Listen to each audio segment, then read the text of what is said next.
Hey, folks, how are you? It's Chef Sarah with the Food Commonwealth, where wellness is the new black. So we're going to do this COVID style. I hope this is going to be clear. Please know I am smiling. I'm so excited to be back with you all. It's December. It's my favorite time of year. And what I want to do today is spend some time doing two of my favorite winter dishes. We're going to do a shrimp and salmon chowder, and then a chicken and shrimp gumbo. We're gonna focus mostly on the process of how that happens, right? Because it's really all about the roux. If you screw up the roux in the first 10 minutes for your chowder, and in that first half hour for your gumbo, the whole dish is jacked. So let's talk about a couple of secrets about that roux. Before we get started though, I'm going to take 3 tablespoons of flour and I'm going to pop it into a 350-degree oven.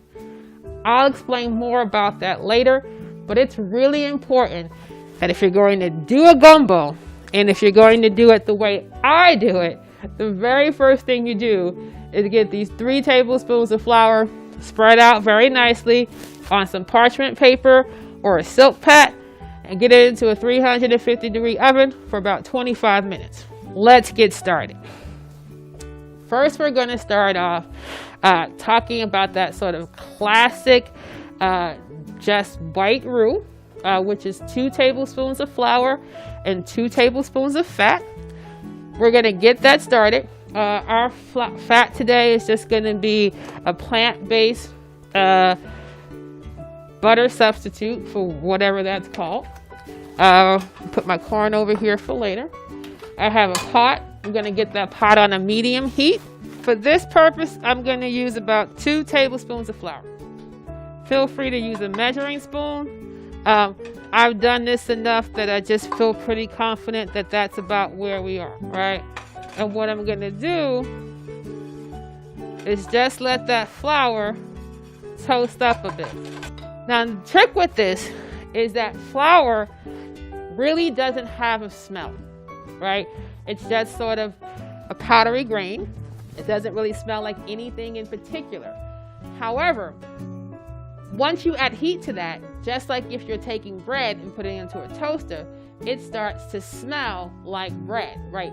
Bread by itself smells like okay, but warm bread sort of has that thing that happens in your belly and your heart simultaneously. So that's what we're going for on this baseline with this chowder. We want to get to a point, sorry, I got to keep adjusting this thing a little bit. We want to get to a point where we can sort of smell like a light toast happening, right? At that point, we're going to get our fat in. I am going to measure our fat. I'm going to grab a tablespoon here because now that burner is really hot. I'm going to pay more attention to it, right? But I'm also going to start talking about what else goes in there. So I like my potatoes to have an extra kind of layer of flavor. So when I'm making a chowder,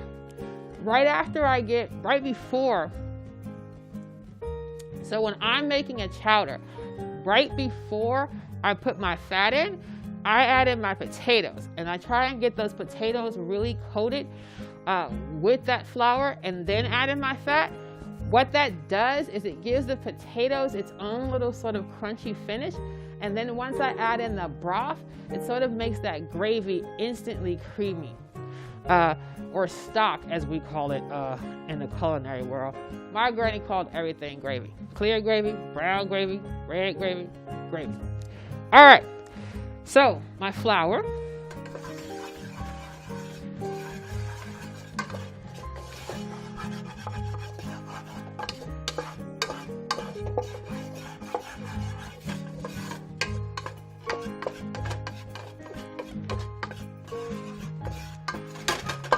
All right, I'm gonna get my potatoes strained off. I have them right here soaking in some water. If you're doing this dish, I suggest cut everything up in advance, it makes it go a lot easier.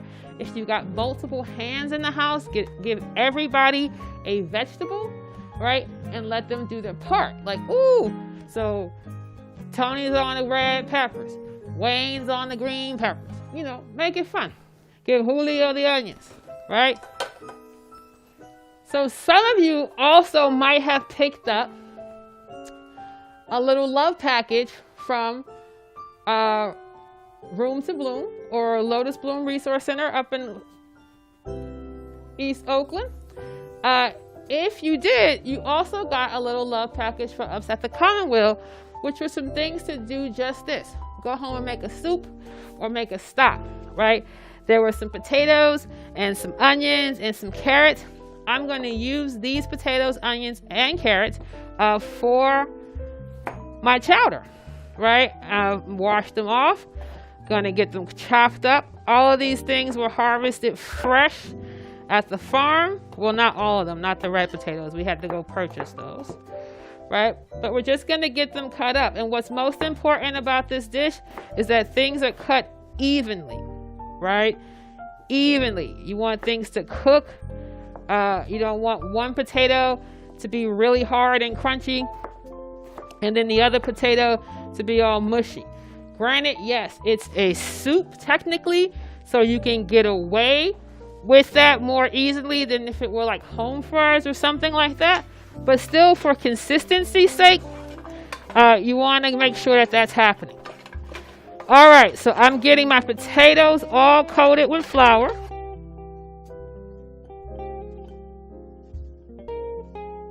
I'm going to continue cutting my stuff and getting it in there, right? I got to get some more celery chopped up. Also, if you got that bag, the little brown bag, it came with a little bundle, right? Wrapped in brown paper, tied in a red string. In there was celery and thyme and rosemary and lemongrass and all of these amazing things, some parsley, some leeks, that's gonna help make this dish really great. Mine is over here drying off, right? I put mine in a cup a couple days ago. Now that it's drying off, I'm gonna add the dry leaves to sea salt and make my own sea salt, right? It's a really great way of getting rid of those like extra herbs or if you have a jar at home, you can store them and then you don't have to go buy the Spice Time dollar ones at the store, right? You already have your own. Gotta keep an eye on these potatoes. I can smell that, right? I can smell it toasting. Now I have to get my fat in there, right? I'm gonna use 1 tablespoon of solid fat like this butter, and then I'm going to use 1 tablespoon of olive oil. You can hear that sizzling almost immediately.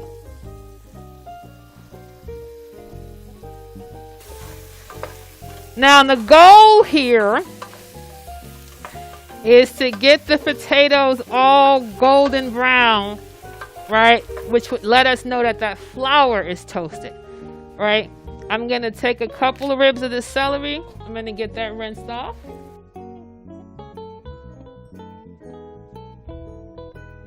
While that's happening, I'm gonna get the rest of my aromatics chopped up, right? So in this chowder, it's a basic New England style chowder, usually with clams, right? White stock base or clam stock, usually mixed with flour, butter at the root. Flour and butter, fat and flour. And then there's some cream added into that, right? And some milk. We're gonna leave that milk and cream out. If you do dairy or if you don't and you want a creamier finish, put in a teaspoon or 2 in the bowl on the finish versus saturating 1.5 cups or so into the pot, right? You want to reduce the fat in that, and we can do that by going in here with the basic clam stock. What we want to do now is let's get in some of our onions. I had 1 really big yellow onion, so So I'm going to use half of that for my chowder. I'm going to save the other half for my gumbo, right? I'm also going to get my celery in there. Now, mind you, there's no liquid in this pot. The only thing in this pot at this point is my 3 potatoes, half of an onion, a few stalks of celery, 2 tablespoons of flour, and 2 tablespoons of oil. That's my base, right? Now that I've got that onion in there, it'll start to sweat.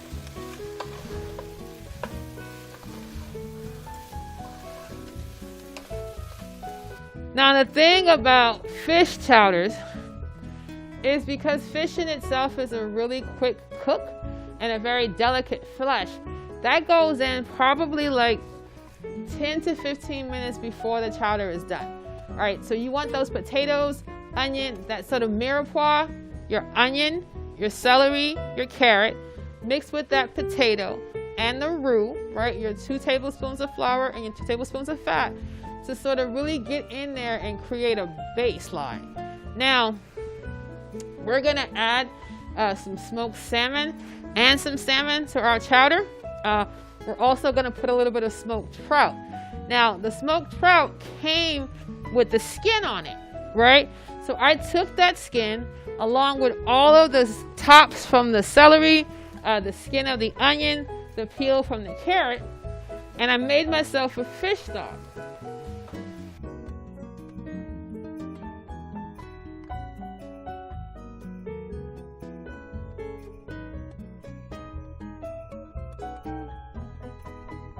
Right, I'm gonna let these potatoes cook a little bit more.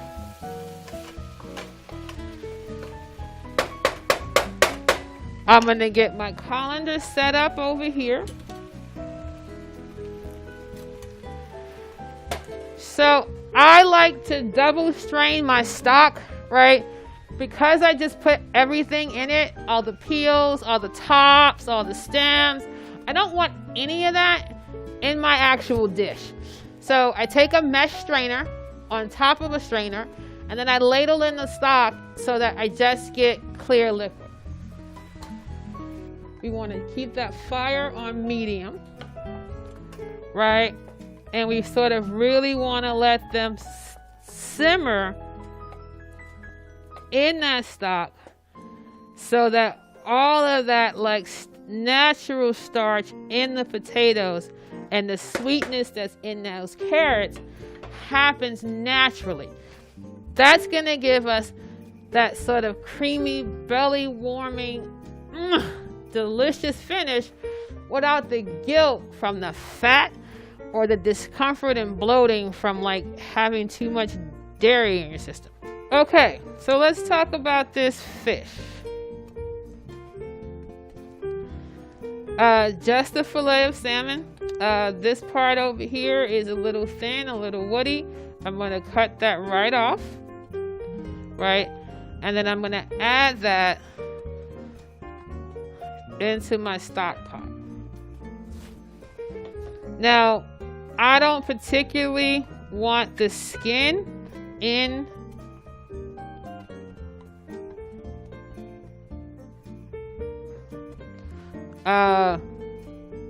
my chowder, so I'm gonna do my best to take it off here.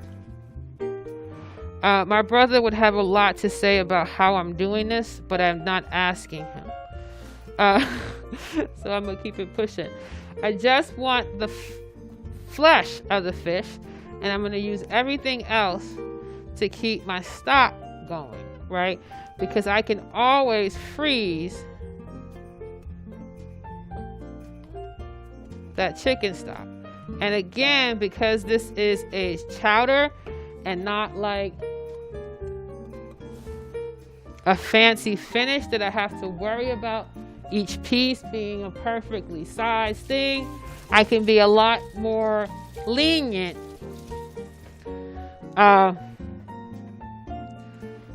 with how that works. So this fish I marinated overnight, so it's a little softer than I would want it. I put some lemon in that marinade because I wanted that chowder not to have to cook so long, and I wanted the fish to kind of do what it does. But just like when you're making ceviche, I might have cooked the fish a little bit too much in the acid. But that's fine. It's a soup, right? It's not going to be sushi or sashimi. We're going to put it in there with some shrimp. It's going to be fine. And it will cook super fast, which will be great. I'm going to get in my corn, which I have right here.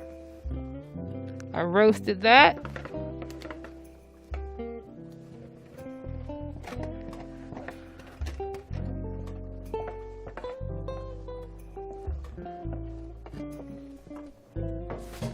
And I'm going to get my shrimp in there.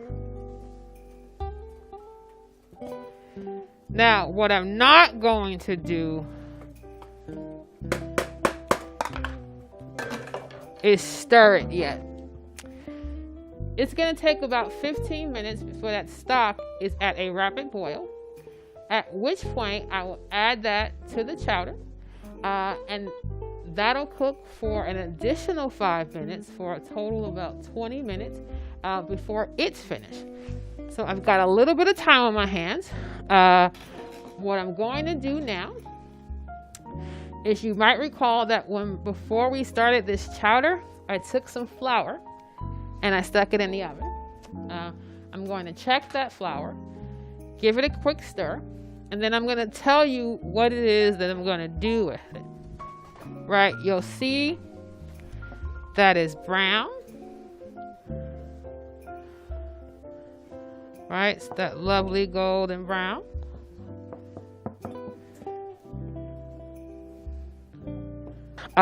It's probably got about 5 more minutes until I can pull it out. It's in there toasting. So let's talk about what's going to be in this gumbo. I looked for a week and a half, and I cannot find local crabs anywhere in Oakland where I normally shop. And because it's COVID, I can't go outside of Oakland looking for some crabs. So this year's 2020 gumbo will not be for a whole group of people.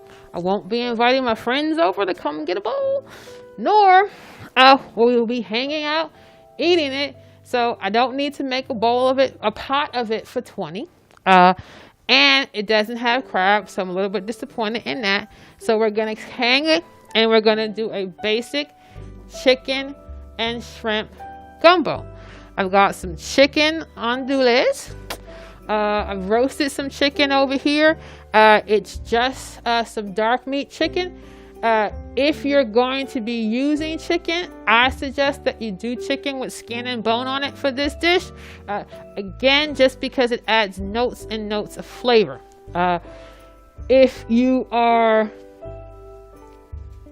if you don't have access to an oven, you can literally just take some of this chicken, coat it in flour a little bit, and brown it in the pan, and then pull it out. For this gumbo, we're going in with a basic bell pepper, green and red.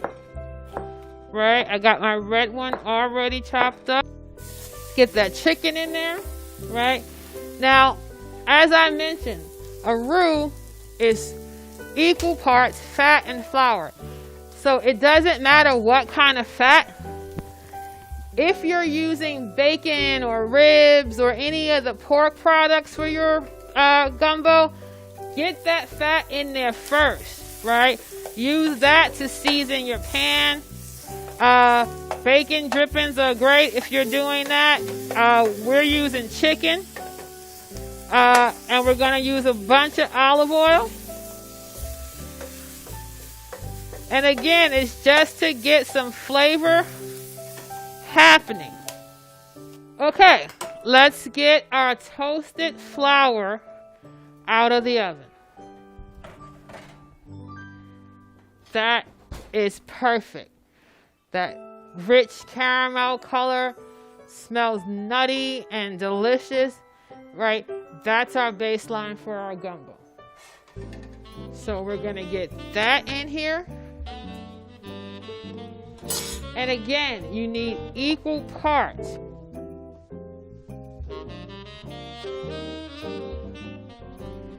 So as long as you're using the same size spoon, right, you're good. Equal parts. So that's my fat. Sorry, that's my flour. That's my fat. Let's let the magic happen.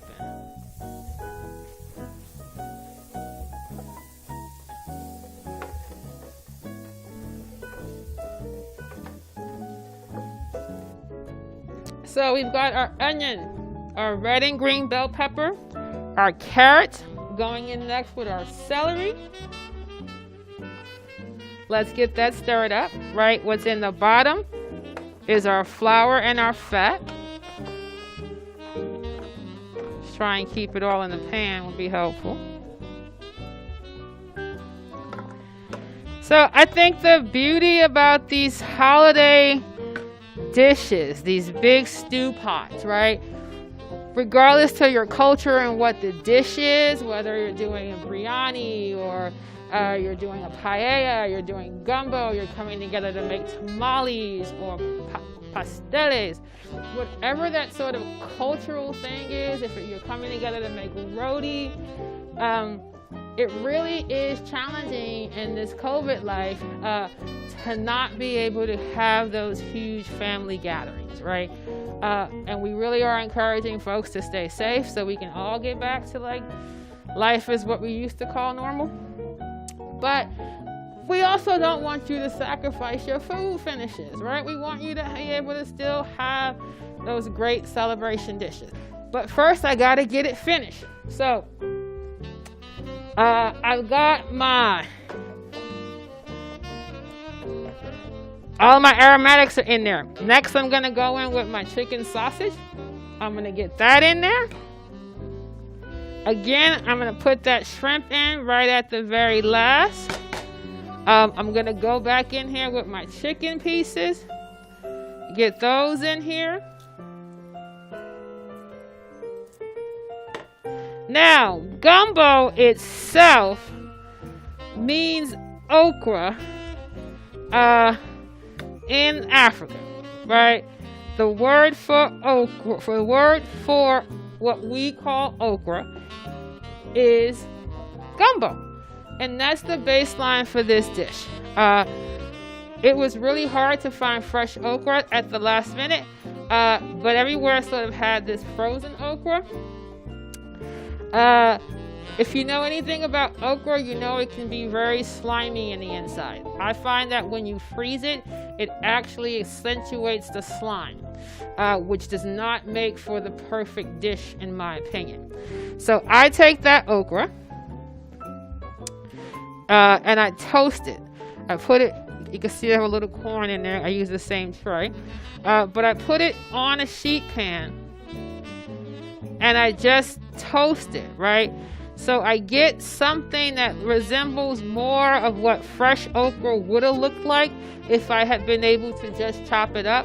You see the size is different, the color is different, it has a little bit more texture, it doesn't slide out of my hand. We're gonna get that in here, right? And again, somebody's gonna say, are you making gumbo in a skillet?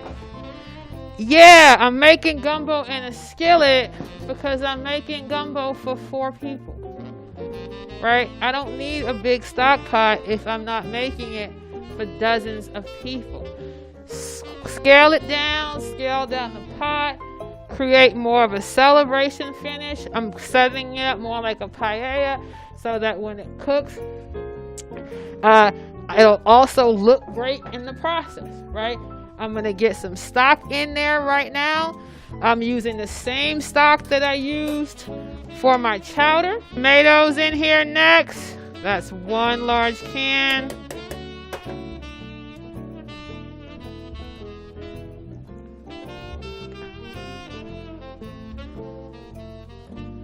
All right, I'm going to put a lid on that and let that cook for about 15 minutes without touching it at all.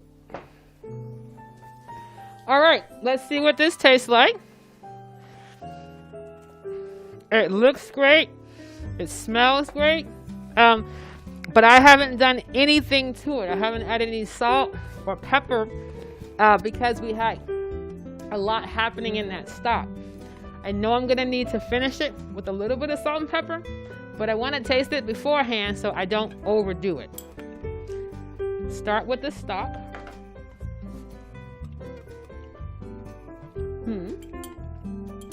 The salmon I know was already seasoned.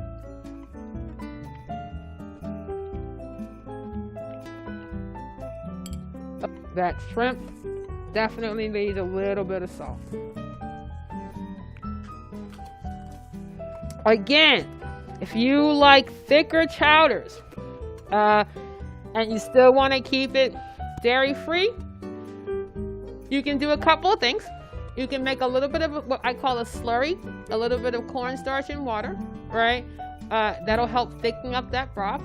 You can add in a little bit of oat milk now. Again, I wait for the finish. It just doesn't have that traditionally in a can very white finish, right? And that's because we didn't add in the dairy. But it tastes great, and when we see it in the bowl, you won't know the difference. Hang with me, be right back.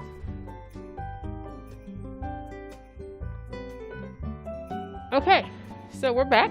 Let's check on our gumbo. We're gonna stir it. We're gonna taste it, and then we're gonna season it, right? I've got those two kind of like Creole seasoning thingies and that filet. Those are a must, right? Can't have gumbo without the gumbo spices. Let's taste it first, right? Great way not to over salt things. Taste it first.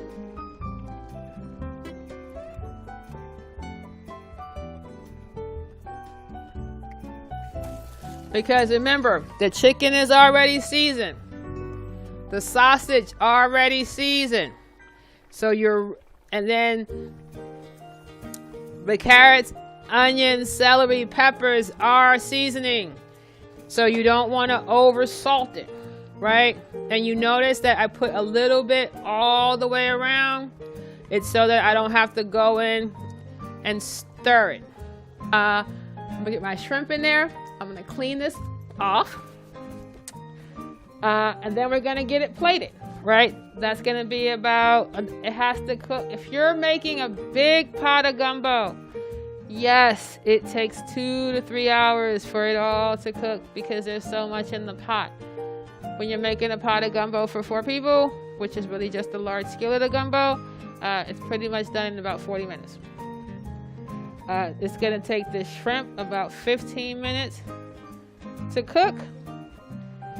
So I've got my red peppers, my bell peppers, my celery, my onions, my carrots in there. Then I have my okra in there. I've got my sausage. I've got my chicken, which was already roasted. Then I went in with a can of crushed tomatoes and some garlic. Let that simmer down. Then I came back and added my filet and my gumbo spice.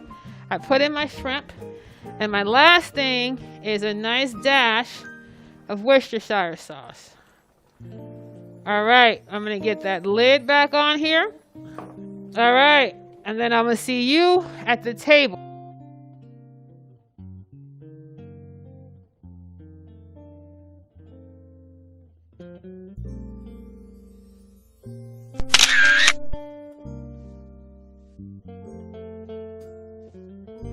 So, it's all about the roux. 2 + 2 = roux. So, our 2 + 2 = 2.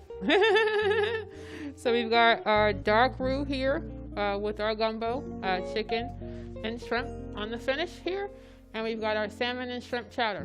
We've got our white roux and our dark roux. The blonde roux is somewhere right in the middle.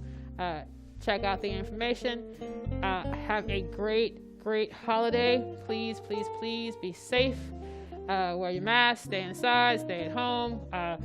Love up on those you live with. Make something warm and delicious. Email me at chefsarah@thefoodcommonweal.com. Feel free to DM me at the Food Commonweal at our IG address. That's IG at the Food Commonweal. Stay safe, stay healthy. Happy Kwanzaa, happy Christmas, blessed Ramadan, happy Hanukkah, happy solstice. If I've missed you, I love you. Peace and blessings. I'll see you guys in 2021.